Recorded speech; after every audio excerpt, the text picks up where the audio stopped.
ছড়াটির নাম মায়ের মতো দেশ। তা ছড়াগুলো তোমাদের শুনে কেমন লাগছে, ভালো লাগছে কি খারাপ লাগছে তোমরা আমায় কমেন্ট করে জানাও।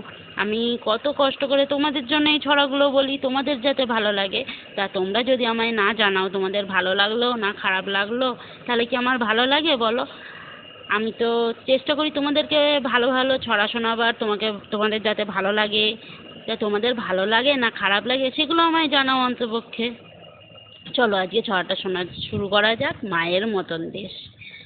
সবাই বলে এই মাটিতে মা গিয়েছে মিশে, আমি দেখি মায়ের হাসি একটি ধানের শীষে। সবুজ পাতায় মুখ লুকিয়ে টুনটুনিটা ডাকে, ঘাসের বুকে শিশির জমে নদীর বাঁকে বাঁকে। সেই শিশিরে ভোর না হতেই হিরে মানিক জ্বলে, রূপ যেন তার মায়ের মতো, টুনটুনি তাই বলে। নীল শাড়িটা আকাশ নিল, সবুজ নিল বন, মাটির সাথে মিশলো আমার বাংলা মায়ের মন। সকাল হলে মুখ দেখি তার, রাত্রে কালো কেশ, দেশের মতো মা যে আমার, মায়ের মতো